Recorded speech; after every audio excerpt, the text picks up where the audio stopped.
ஆர்ட்டி crafty பார்த்துட்ருக்க எல்லாருக்கும் வணக்கம் friends. இன்றைக்கி இந்த வீடியோவில் நம்ம க்ளே வச்சு ஒரு கிராஃப்ட் பண்ண போகிறோம்.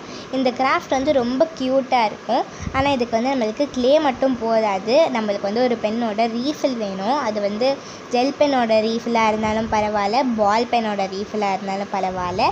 அந்த ரீஃபில் வச்சு நம்ம இன்றைக்கி கிராஃப்ட் பண்ண போகிறோம். ஸோ ஃபர்ஸ்ட் வந்து நான் க்ளே எடுத்திருக்கேன். இது நான் வந்து கடையில் வாங்கலை, ஹோம்மேட் க்ளே வந்து நம்ம பண்ணியிருந்தோம். அந்த வீடியோ இன்னும் நீங்கள் பார்க்கலன்னா அந்த வீடியோவோட லிங்க்கை நான் கீழே டிஸ்கிரிப்ஷனில் கொடுக்குறேன், மறக்காமல் போய் பாருங்கள். ஸோ அந்த க்ளே வந்து நான் கொஞ்சமாக செஞ்சு எடுத்திருக்கேன். அதுலேயும் வந்து கொஞ்சம் எடுத்து வச்சு இந்த மாதிரி ஒரு சர்ஃபேஸ், அதாவது நான் டைரிக்கு பின்னாடி பக்கம் எடுத்து வச்சுருக்கேன். அதில் வந்து கொஞ்சமாக பவுடரை வந்து நல்லா ஸ்ப்ரெட் பண்ணி விட்டுட்டு கையிலேயே வந்து நம்ம பண்ணியிருக்க அந்த க்ளேவை நல்லா அழுத்தி விட்டு அது ரொம்ப ஃப்ளாட்டாக நல்லா சப்பையாக இருக்க மாதிரி பண்ண போகிறோம். ரொம்ப திக்காக வேண்டாம், மெலிசாக இருந்தாலே பரவாயில்ல. நான் வந்து இந்த டைரிக்கு பின்னாடி வச்சு பண்ணிக்க போகிறேன். அப்புறம் வெண்ணெய் வச்சு நல்லா அதை வந்து திரட்டி எடுத்துக்க போகிறேன். இப்போ நம்ம சப்பாத்திலாம் செய்கிறதுக்கு வந்து ஒரு கல் மாதிரி இருக்கும் இல்லையா, அது இருந்தால் கூட நீங்கள் அதை யூஸ் பண்ணிக்கலாம். நான் வந்து இந்த மாதிரி டைரி பின்னாடியே வந்து ஈஸியாக பண்ணி எடுத்துக்க போகிறேன். ஏன்னா நம்ம வந்து அவ்வளோ நிறையெல்லாம் பண்ண போகிறதில்ல. இப்போ வந்து நான் அதை நல்லா சப்பையாக வந்து அமுக்கி கையை வச்சு நல்லா நசுக்கி எடுத்துட்டேன். ஸோ இப்போ வந்து இதை நம்ம அந்த பவுட்ரு போட்டிருக்க இடத்துல வந்து வச்சுட்டு குட்டி குட்டி சர்க்கிள்ஸாக வந்து கட் பண்ணிக்க போகிறோம். சர்க்கிள் வந்து எப்படி கட் பண்ணுறதுனா, நான் வந்து ஃபெவிகாலுக்கு இருக்கும் இல்லையா மூடி, அந்த கேப்பை வச்சு தான் நான் வந்து சர்க்கிள்ஸ் வந்து கட் பண்ணி எடுத்துக்க போகிறேன். இந்த பாருங்கள், இந்த பெரிய பாட்டில் இது ஃபெவிகாலோட மூடி.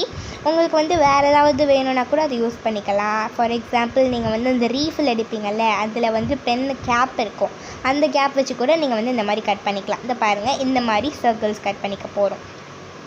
இந்த பாருங்கள், இந்த மாதிரி வந்து கட் பண்ணி எடுத்துகிட்டு மொத்தமாக வந்து அதை தனித்தனியாக எடுத்துடலாம். நான் வந்து கிட்டத்தட்ட ஒரு 10 பீஸ் கிட்ட பண்ணிக்க போகிறேன். 10 தான் பண்ணிக்க போகிறேன். கரெக்டாக 10 வருது எனக்கு. இப்போ இந்த 10 வச்சு தான் நம்ம இந்த கிராஃப்டை பண்ண போகிறோம். இந்த பாருங்கள், இந்த மாதிரி எடுக்கும் போது தனித்தனியாக வந்து அதெல்லாம் வந்துடுது. இது வந்து கரெக்டாக ரவுண்ட் ஷேப்பில் தான் இருக்கணும்லாம் தேவையில்லை. நம்மளுக்கு வந்து இந்த சைஸ் வந்து சேமாக இருக்கணும், அதுக்காக தான் வந்து நம்ம இந்த மாதிரி கட் பண்ணிக்கிறோம். அதை விட்டு அது நல்லா நசுங்கி இருந்ததுன்னா கூட பரவாயில்ல. இப்போ பாருங்கள், எல்லாமே வந்து சர்க்கிள் ஷேப்லேலாம் இருக்காது, கொஞ்சம் கொஞ்சம் வந்து டிஃபர் ஆகி தான் இருக்கும். ஆனால் நம்மளுக்கு வந்து அந்த சைஸ் வந்து சேமாக இருக்கும். அதுக்காக தான் நம்ம வந்து இந்த மாதிரி மெத்தடில் பண்ணுறோம். ஸோ மீதி இருக்கிறத வந்து நம்ம வந்து வேறு எதுக்காச்சும் யூஸ் பண்ணிக்கலாம், அதை வந்து எடுத்து வச்சுக்கோங்க. ஸோ இப்போ என்ன பண்ண போகிறோன்னா, இது எல்லாத்தையும் வந்து நல்லா பால் மாதிரி கையிலே வந்து பண்ணி எடுத்துக்க போகிறோம். இந்த மாதிரி பண்ணி எடுத்துக்கலாம்.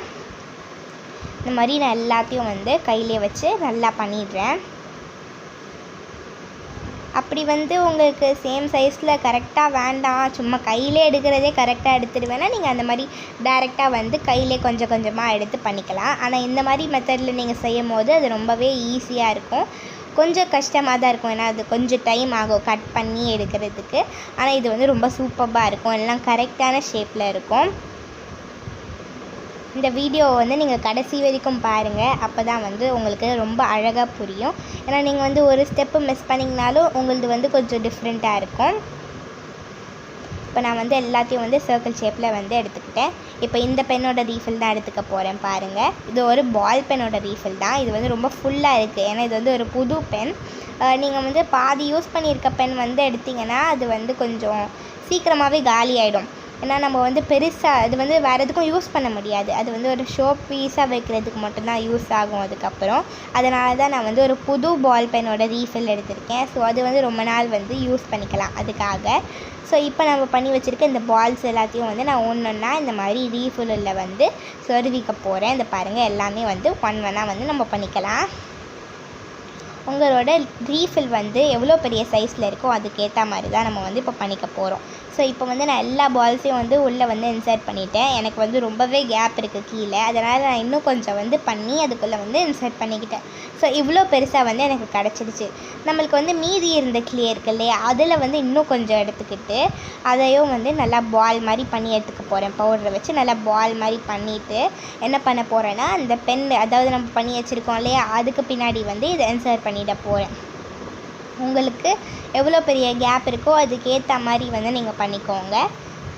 ஸோ இந்த பால் மட்டும் கொஞ்சம் பெருசாக இருக்கிற மாதிரி நான் பண்ணிக்கிறேன். உங்களுக்கு எந்த மாதிரி டிசைன் வேணுமோ அந்த மாதிரி பண்ணிக்கலாம். நீங்கள் வந்து ஒரு ஸ்டார் ஷேப்பில் வைக்கலாம், இல்லை ட்ரையாங்கிள் ஷேப்பில் வைக்கலாம், அப்படி இல்லைனா ஹார்ட் ஷேப்பில் வைக்கலாம், என்ன ஷேப்பில் வேணாலும் வச்சுக்கலாம். நான் வந்து ரவுண்டு மாதிரி வைக்க போகிறேன். ஏன்னா அதில் வந்து நான் ஒரு இமோஜி மாதிரி பண்ணலான் இருக்கேன். இமோஜி வந்து எனக்கு ரொம்ப பிடிக்கும், அதனால் நான் வந்து அந்த மாதிரி பண்ணிக்கிறேன். அதுக்கப்புறம் ஒரு ப்ரஷ்ஷை வச்சு அது சைஸ் வந்து அதாவது ஒரு ஷேப் எல்லாம் வந்து சரி பண்ணிக்கிறேன். ஏன்னா அது வந்து காயும் போது நம்ம வந்து அதை கீழே வச்சோன்னா அது கொஞ்சம் ஷேப் வந்து மாறிடும். அதனால நான் வந்து அப்பப்போ அதோட ஷேப்பை வந்து சரி பண்ணிக்கிறேன். ஸோ இப்போ என்ன பண்ண போகிறேன்னா இது வந்து ஃபுல்லாக பெயிண்ட் பண்ணிக்க போகிறோம். பெயிண்ட் பண்ணுறதுக்காக நான் வந்து அக்லரிக் கலர்ஸ் எடுத்திருக்கேன். உங்கள் வீட்டில் என்ன பெயிண்ட்ஸ் இருக்கோ அது யூஸ் பண்ணிக்கலாம். நீங்கள் ஹோம்மேட் பெயிண்ட்டு கூட யூஸ் பண்ணிக்கலாம். நான் வந்து எல்லா கலர்ஸையும் வச்சு ஒரு மாதிரி கலர்ஃபுல்லாக பண்ண போகிறேன். ஸோ எல்லா கலர்ஸையும் நான் வந்து எடுத்துக்கிறேன். நான் வந்து பிளாக்கு ஒயிட்டை வந்து வேறு விஷயத்துக்கு வந்து யூஸ் பண்ண போகிறேன். அதாவது அது மேலே டெக்கரேட் பண்ணுறதுக்காக நம்ம ஒயிட்டையும் பிளாக்கையும் யூஸ் பண்ணிக்கலாம். ஒயிட் வந்து நம்ம வந்து அந்த பீட்ஸ் குட்டி குட்டி பீட்ஸ் இருக்கு இல்லையா அதில் எழுதுறதுக்காக வச்சுருக்கேன். ஸோ இப்போ பார்த்தீங்கன்னா இதே மாதிரி தான் நம்ம பண்ண போகிறோம். இது வந்து பால் ஷேப்பில் இருக்கும்.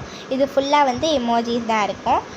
ஆனால் இது வந்து பென்சில், நம்ம வந்து இதை ரீஃபில் வச்சு பண்ண முடியாது. இதெல்லாம் வந்து நான் கடையில் வாங்கியிருந்த பென்சில்ஸ் தான், லெட் பென்சில் மாதிரி இருக்கும். ஆனால் இது வந்து நம்ம ஈஸியாக வந்து ஒன்றுனா வந்து ரிமூவ் பண்ணிக்கலாம். இந்த மாதிரி பென்சில் வந்து நம்ம நிறைய பேர்கிட்ட இருக்கும். ஆனால் பென் வச்சு இந்த மாதிரி பண்ணுறது வந்து கொஞ்சம் டிஃப்ரெண்ட்டாக இருக்கும். அதோடு நம்மளால் வந்து அதை ரிமூவ் பண்ண முடியாது. இது வந்து பென்னுனால இன்னுமே வந்து ரொம்ப சூப்பராக இருக்கும். ஸோ இப்போ என்ன பண்ணிக்கிறேன்னா நான் ப்ளூ கலர் பெயிண்ட் எடுத்திருக்கேன், ஸ்கை ப்ளூ கலர் பெயிண்ட். நான் வந்து இதை வந்து நல்லா பெயிண்ட் பண்ணிக்கிறேன். கீழே இருக்க ஃபர்ஸ்ட்டு பால் புக்கு வந்து நல்லா பெயிண்ட் பண்ணிவிட்டு அந்த ரீஃபில்லில் மட்டும் கொஞ்சமாக வந்து பெயிண்ட் பண்ணிக்கிறேன். அந்த எழுதுகிற இடத்த மட்டும் விட்டுட்டு கொஞ்சமாக பெயிண்ட் பண்ணிட்டேன். இப்போ நான் எல்லாத்தையும் பெயிண்ட் பண்ணிட்டு காமிக்கிறேன் பாருங்கள். ரொம்ப சூப்பராக ரெடி ஆகிடுச்சு, நல்லா காஞ்சிடுச்சு. இப்போ நம்ம என்ன பண்ணிக்க போகிறோன்னா கை வச்சு நல்லா அதோட ஷேப்பை வந்து மறுபடியும் சரி பண்ணி விட்டுக்க போகிறோம். ஏன்னா நம்ம பெயிண்ட் பண்ணும்போது அந்த பிடிச்சி பண்ணிகிட்டு இருக்கும் போது அது ஷேப் வந்து மாறி இருக்கும். இப்போ என்ன பண்ணுறேன்னா ஒரு ஐஸ்கிரீம் ஸ்டிக் எடுத்து அதை வந்து நல்லா வச்சு அழுத்தி அதோட ஷேப்பை வந்து சரி பண்ணிக்கிறேன். இப்போ பார்த்திங்கன்னா எல்லாமே வந்து ரொம்ப சூப்பராக ரெடி ஆகிடுச்சு, நல்லா காஞ்சிடுச்சு.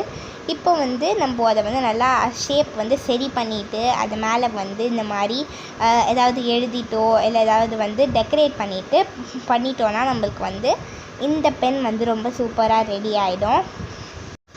இப்போ வந்து அதை நல்லா நான் வந்து ஷேப் பண்ணி விட்டாச்சு. மேலே இருக்கிறது வந்து கொஞ்சம் ஷேப் வந்து டிஃப்ரெண்ட்டாக இருக்குது. அது என்ன பண்ண போகிறேன்னா கொஞ்சம் குண்டாக இருக்க மாதிரி கை வச்சு நல்லா இது பாருங்கள். இந்த மாதிரி கையில் இருக்க பெயிண்ட்டெலாம் வந்து முதல்ல கழுவிட்டு அதுக்கப்புறம் என்ன பண்ண போகிறோன்னா அதை வந்து கொஞ்சம் சப்பையாக வந்து அமுக்கி விட்டுக்க போகிறோம்.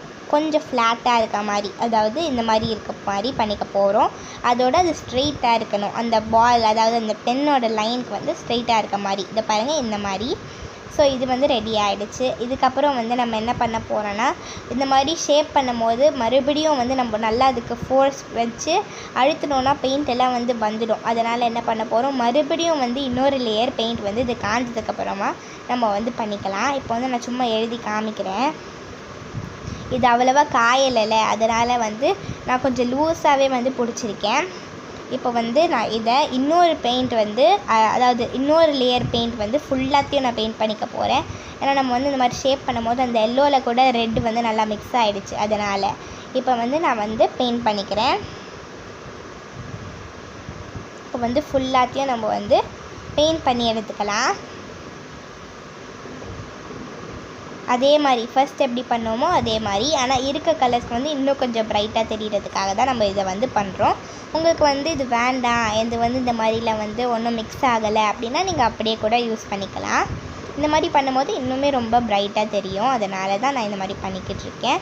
ஸோ இதே வந்து நான் ஃபுல்லாத்தையும் வந்து பெயிண்ட் பண்ணிவிட்டு காமிக்கிறேன் பாருங்கள். இப்போ நான் வந்து இதை ஃபுல்லாக பெயிண்ட் பண்ணிவிட்டு ஒரு பாக்ஸ் மேலே வச்சு காய வச்சுருக்கேன். இது ரொம்ப நல்லா காஞ்சிடுச்சு. இப்போ வந்து பிளாக் வந்து நம்ம அந்த எல்லோ கலர் பெரிய பால் இருக்கு இல்லையா அதுக்கு யூஸ் பண்ணிக்க போகிறோம். ஒயிட் வந்து மீதி இருக்க பீட்ஸ்லாம் யூஸ் பண்ணிக்க போகிறோம். ஸோ ஃபர்ஸ்ட் வந்து பிளாக் கலர் பெயிண்ட் எடுத்துக்கிறேன். பிளாக் எடுத்துகிட்டு மேலே இருக்க அந்த எல்லோ கலர் பெரிய பாலில் வந்து நம்ம வந்து ஒரு எமோஜி வரைஞ்சிக்கலாம். நல்லா ஹாப்பியாக இருக்க மாதிரி வரைய போகிறேன். நீங்கள் எமோஜிக்கு பதிலாக வந்து எதுவுமே பண்ணாமல் சும்மா ஏதாவது ஒரு டிசைன் போட்டுட்டு வந்து விட்டுடலாம். நான் வந்து இந்த மாதிரி பென்சில்ஸ் வந்து நிறைய வச்சுருக்கேன். அதான் அதில் வந்து பென் என்கிட்ட இல்லை, அதனால தான் வந்து நான் இந்த மாதிரி வந்து பண்ணியிருக்கேன். ஸோ அதோட சேமாக இருக்கிறதுக்காக தான் நான் மேலே வந்து இந்த மாதிரி ஒரு எமோஜி வரைஞ்சிருக்கேன். அதோடு அது பார்க்கும்போது ரொம்ப அழகாக க்யூட்டாக இருக்கும், அதுக்காக. ஸோ பிளாக்கில் வந்து நம்ம வந்து பண்ணி முடிச்சாச்சு. அது இதுக்கப்புறம் யூஸ் ஆகாது. ஸோ ஒயிட் எடுத்துக்கலாம்.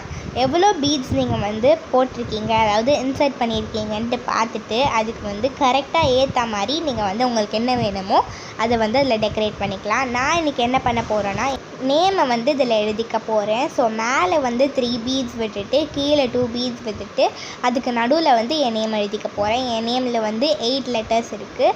ஸோ லக்ஷனா அப்படின்றத வந்து நான் எழுதிக்கிறேன். இதை பாருங்கள், இந்த மாதிரி உங்கள் நேமை வந்து நீங்கள் எழுதிக்கலாம். இல்லை இதை வந்து நீங்கள் யாருக்காச்சும் கிஃப்ட் பண்ண போகிறீங்கன்னா அவங்களோட நேம் எழுதிக்கலாம். அப்படி இல்லைனா இந்த பீட்ஸை வந்து ஸ்கொயர் ஷேப்பில் பண்ணிவிட்டு 4 சைடும் மெசேஜ் இருக்க மாதிரி, இப்போ வந்து ஹாப்பி பர்த்டே அப்படின்னு போட்டுட்டு உங்களோட ஃப்ரெண்டோட நேம் அந்த மாதிரி போட்டுக்கலாம். இல்லை உங்கள் மதருக்கோ இல்லை ஃபாதருக்கோ கிஃப்ட் பண்ணுறீங்கன்னா அவங்களோட பேர், அப்புறம் வந்து டேட் ஆஃப் பர்த் இதெல்லாம் போட்டு உங்களுக்கு என்ன வேணுமோ அதெல்லாம் நீங்கள் எழுதி டெக்கரேட் பண்ணிக்கலாம்.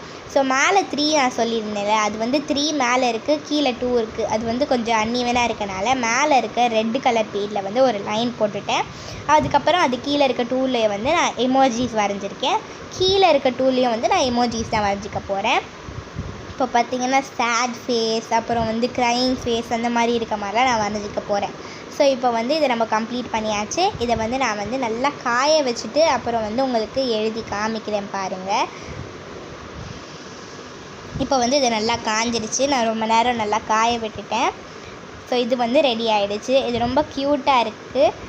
இதோட ஷேப்பும் கொஞ்சம் டிஃப்ரெண்ட்டாக நான் வந்து பண்ணியிருக்கேன். நீங்களுமே இதை வந்து ட்ரை பண்ணி பார்த்தீங்கன்னா எனக்கு இந்த மெயில் ஐடியில் உங்களோட இந்த பெண்ணோட ஃபோட்டோவோ இல்லை நான் வீடியோவோ வந்து சென்ட் பண்ணி விடுங்க.